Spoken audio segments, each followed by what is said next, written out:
Okay, hello and welcome everyone. I hope you're well today.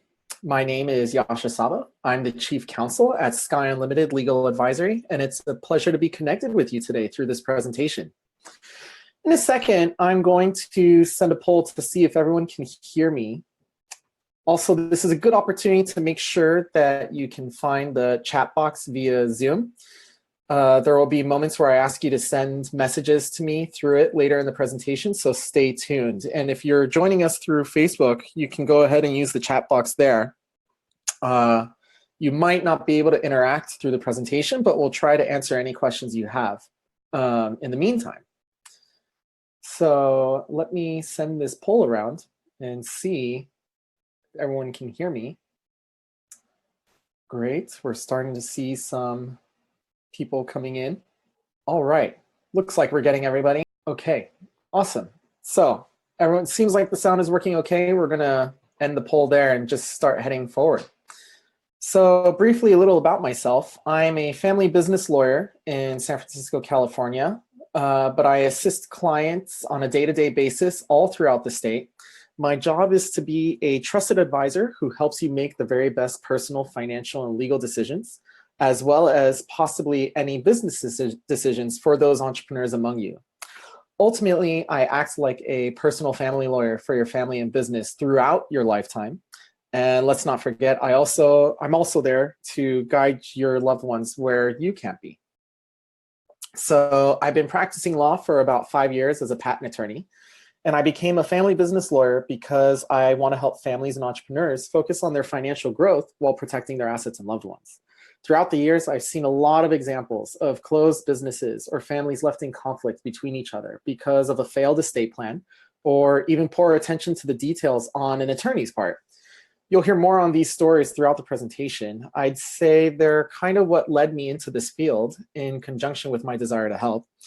As I've started seeing my own clients become affected by this, I decided that there's just got to be a better way, which of course there is. And now I get to provide it all to you with this presentation. But first, I have a question for you. Why did you actually come today? Did you come here to have total assurance and comfort of knowing your family would be taken care of and knowing what to do if something happened to you? Or did you come for peace of mind of knowing what would happen to your assets at your death, such as your life insurance, digital currencies even, stocks, real estate, retirement savings, or accounts of any kind? Or did you come to find out how to make sure your family doesn't pay estate tax or transfer tax unnecessarily? Or maybe you came to make sure you'd be taken care of in the best way possible, and that the best decisions will be made for you if you become incapacitated.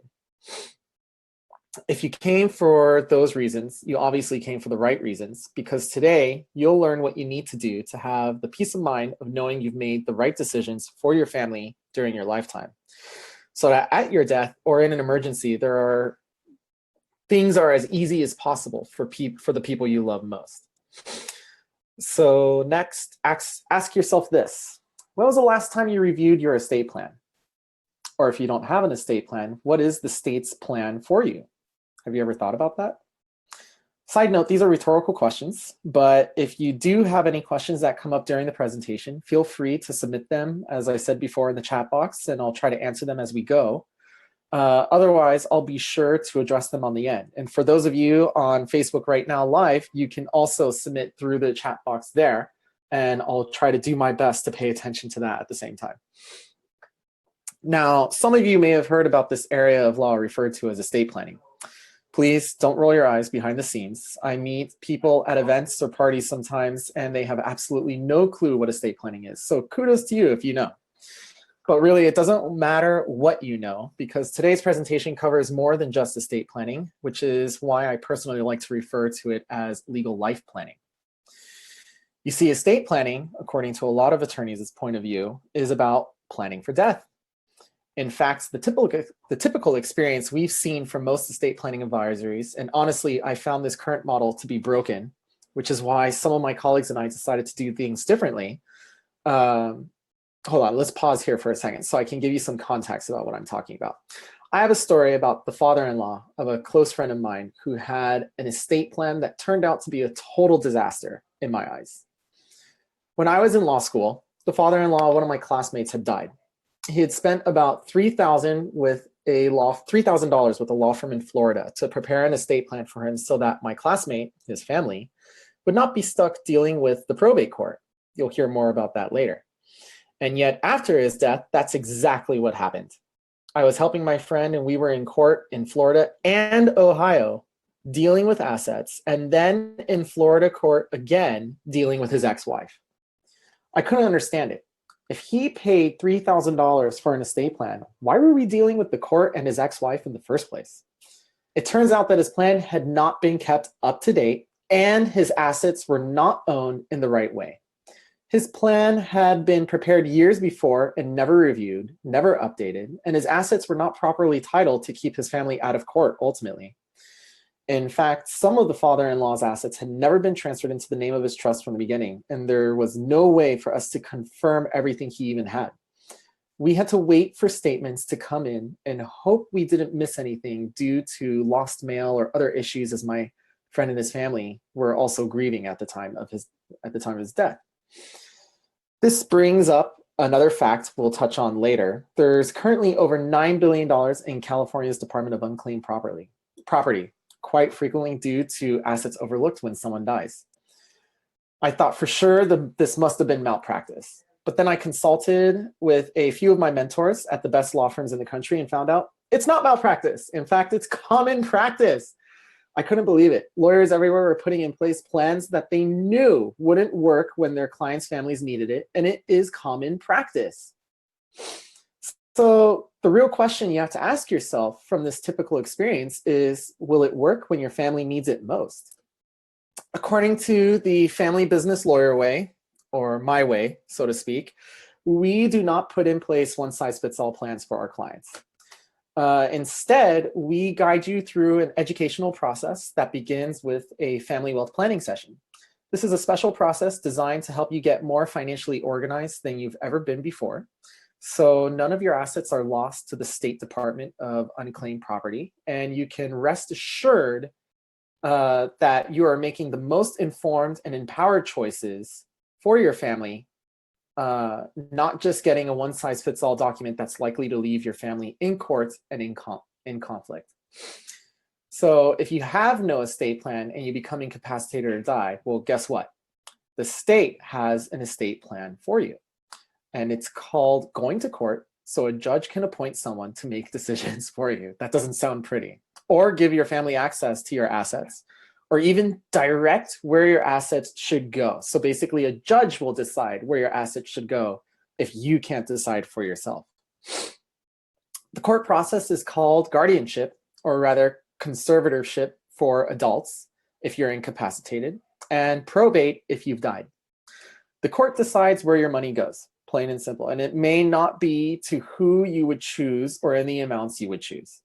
Today, probate takes a minimum of 12 to 18 months in California. And during this time, your loved ones may not have access to your assets.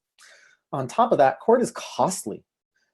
There are attorney's fees and executor's fees, as appraiser's fees, court filing fees, bond premiums, creditor's claims. You might have to hire a real estate agent if the house has to be sold. And all the fees that accumulate will drain directly from the estate itself, usually leaving your heirs with less than 60% of the assets. Half of your estate disappears because you go through the probate process, essentially.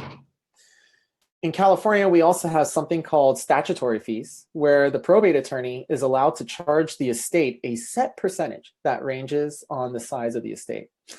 A recent probate my colleague handled had one piece of property valued at $1 million. The attorney's fees alone were almost $30,000. And 22,000 of those fees were statutory fees provided by state laws. The client couldn't argue it. The attorney handed in his work to the judge, and the judge says, yep, you got to pay it. The executor for that same case was entitled to another $22,000 in fees. These fees could have easily been avoided with a few $1,000s spent on a basic foundational estate plan. As you can guess, if you own a home in California, your estate will be paying a minimum of $13,000 or more in just attorney's fees alone, because most of the homes I've seen these days in California have been valued well over $500,000. And if you look at that diagram, the number just keeps going up. All for what? Just sending a home through a standard court process. So think about who you would rather have your assets, especially who you'd rather have your assets immediately available to them if and when something happens, your children or your creditors. I think I need to take a second here to step back and provide a public service announcement before moving on. The court process is totally public, meaning anyone can go down to the courthouse and pull your court records to see what you own and who's getting it. This is the will of Jackie K. Onassis, Jackie Kennedy. Would you like to see the will of John Lennon, JFK Jr., Babe Ruth, or how about Jerry Garcia? You could, because all of them went through the probate process, and we can still to this day go to the court and pull those historic documents and see exactly how much money they gave to their friends and loved ones. So my point here is that a will is public and it does not avoid the probate court. When a will enters probate, it puts all of the creditors out there on notice that your loved ones will be receiving money. And keep in mind, we're in the digital age today. So those creditors can easily get on some large database, there's lots of them, download these documents from the comfort of their home, and then start an email campaign phishing for your loved ones who are going to be receiving this amount of money in this short period of time to hand everything over to them, basically.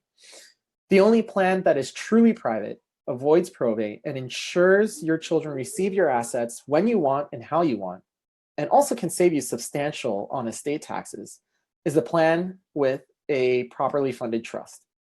But we'll talk about more about that in a second. For now, if you want to make sure your family stays out of court, type in the chat box to us right now, I want to keep my family out of court. We'll be using this to be able to follow up with you and make sure that you get the proper support that you need.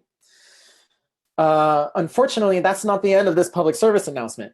What's probably worse than having your affairs go through a public court process is that your children would be entitled to all of your assets outright without any restriction at the age of 18.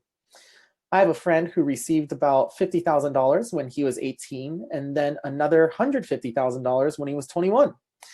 As a result, he didn't graduate from college until he was over 30 years old and never really learned to support himself financially. It was a sad sight. He just got his hands on too much money too soon and started blowing it away irresponsibly.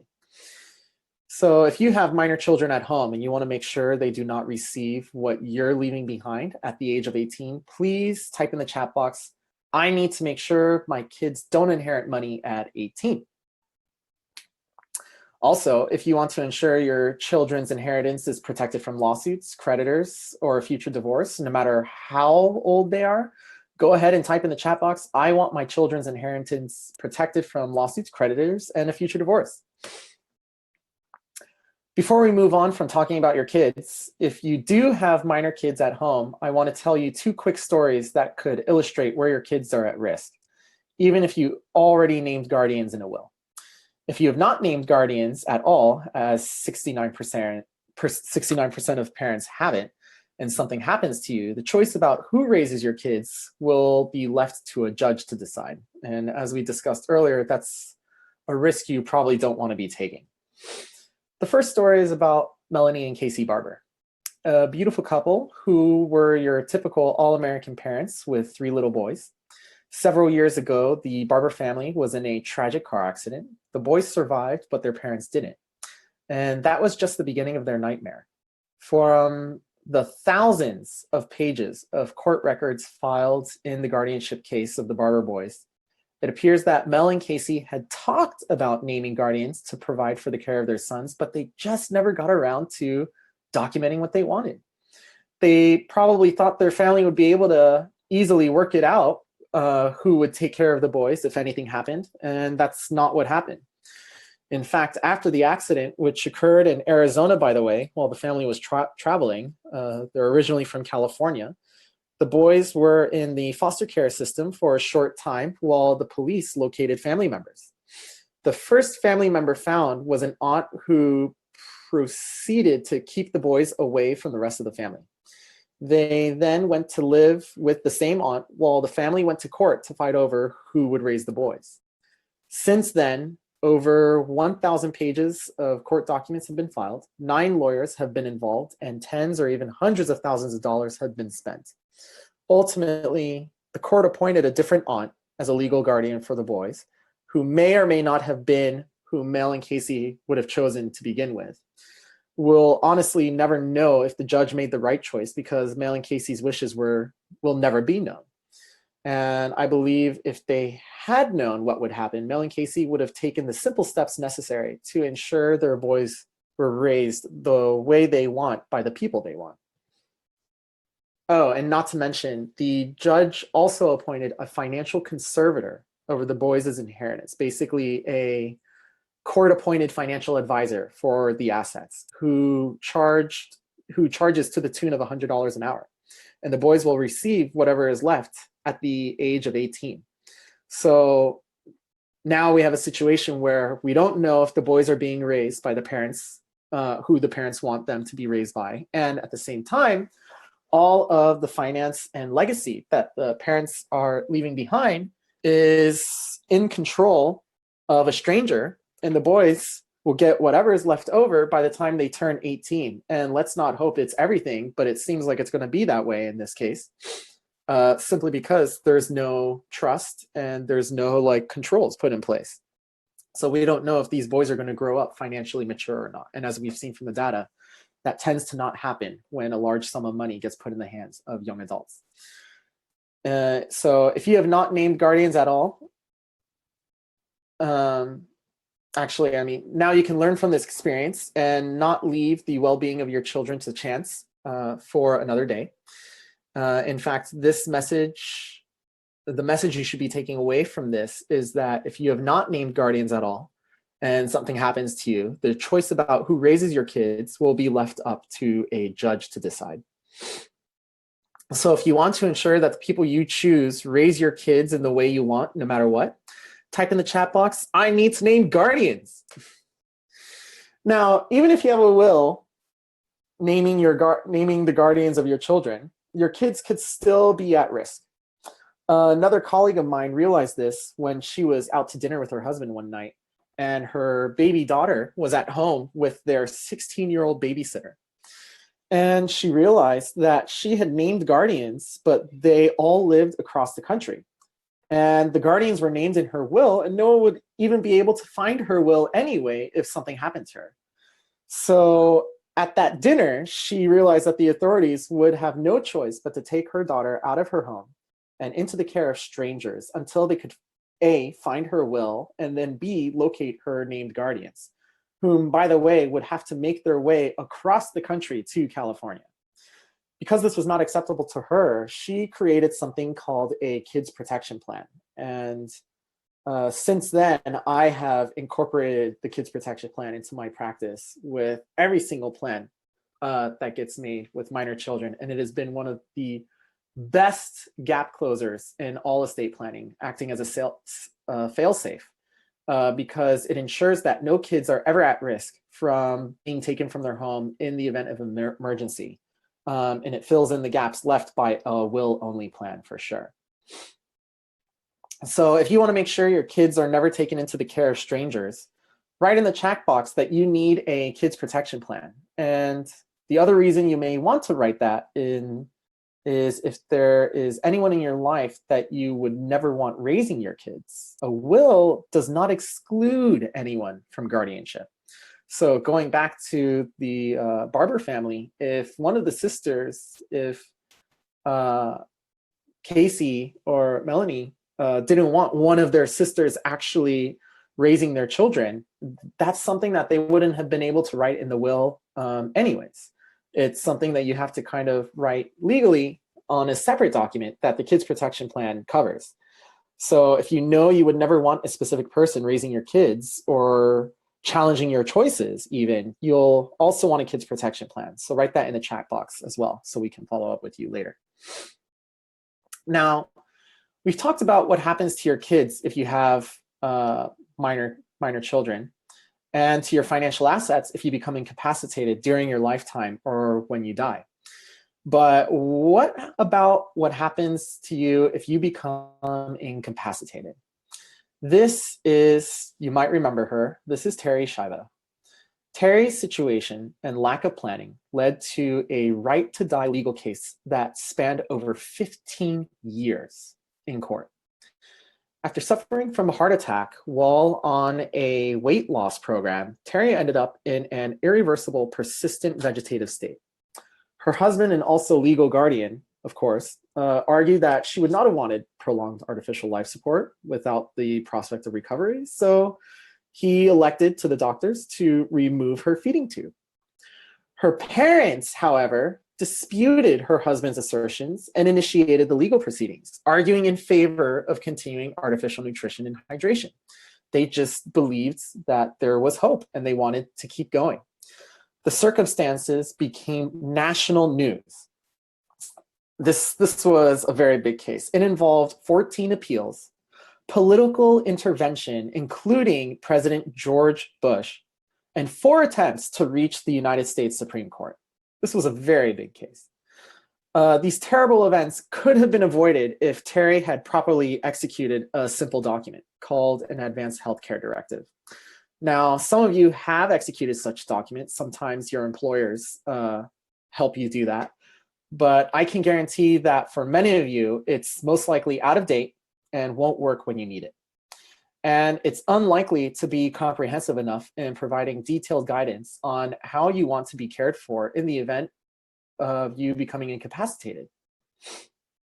So if you want to make sure your wishes are comprehensive and honored at your incapacity, or if you have actual specific wishes for how you want medical decisions to be made for you, write in the chat box, I need to update or review my healthcare directive.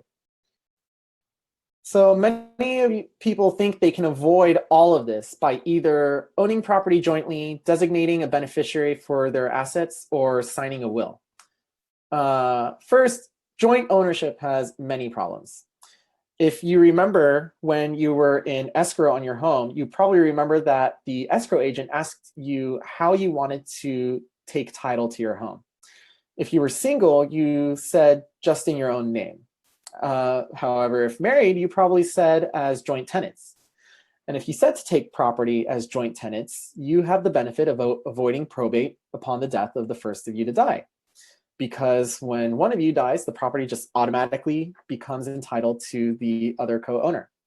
But the downside is that you can't ensure that the survivor or the surviving joint tenant won't give all of that property away to perhaps a future spouse or lose all the assets to the creditors. This reminds me of a story where a father-in-law, he assigned a home to his daughter and her newly husband as joint tenants. And they were both fairly young in their 40s, and the daughter passed away and the home became owned by the husband. The husband remarried, and then a few years later, I think it was like 7 to 10 years later, he had a freak accident and passed away as well. And then the home, which was joint tenancy under the new wife, now became owned by that new wife.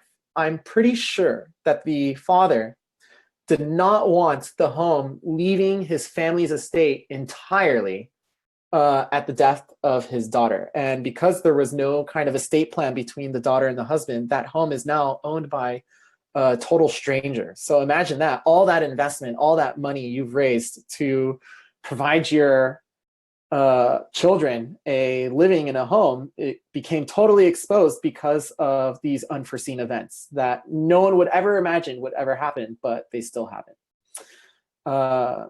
Also, one thing about joint tenancy as a form of avoiding probate is you lose the benefit of erasing all of the built-in gain on that property upon your death. Something that you can talk about more with your tax officials.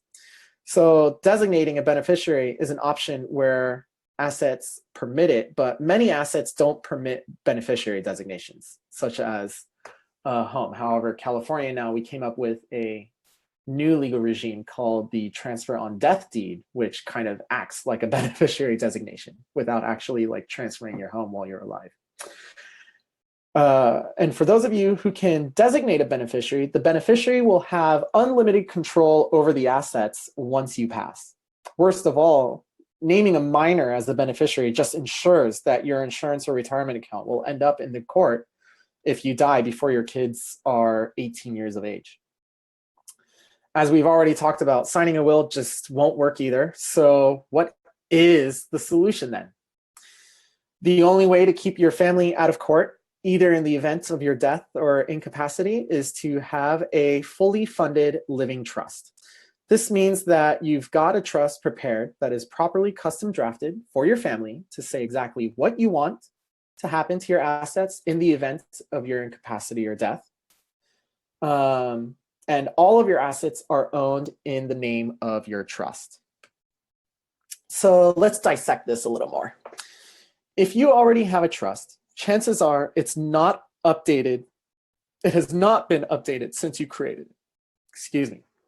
And it's likely out of date because your life has changed. The law has changed, or your assets have changed. The tax laws have definitely changed over the last 3 years dramatically. I know that people are buying and trading stocks, opening new accounts. There is a lot of home transactions that are going on. A lot of kids have graduated from college and now are out of the home. From my experience, we're all not much different from each other when it comes to these life changes. The data illustrates that many of us tend to have changes in our lives approximately every 3 years. So it's important that your trust be adapted to those changes during each period. Furthermore, for those of you with trusts already in place, it's also very likely that your assets are not even properly owned in the name of your trust. You remember my earlier story from law school about my classmate's father-in-law. His $3,000 estate didn't work when the family needed it because it was not updated and the assets were not owned right. This is all too common with form documents or cheap lawyers who don't properly guide you to make informed and empowered decisions, and then fail to help keep your plan updated and assets owned properly. So if you have an existing trust, write in the chat box that you need your trust reviewed and assets looked at. That's something that you should definitely do anyways, and we're happy to help you out there. And you'll definitely have a gift at the end of this that can ensure that you get to do that for free. When you create a trust, you get to choose how to distribute your assets to your heirs. Let me repeat that. When you create a trust, you get to choose how to distribute your assets to your heirs. So it's exactly like a will, except done privately. They don't just receive assets at the age of 18, but instead, according to a schedule you determine. So most trusts that I've seen distribute assets to their beneficiaries at ages or stages. For example, a third of the assets at 25, one half at 30, and then the remaining balance at the age of 35.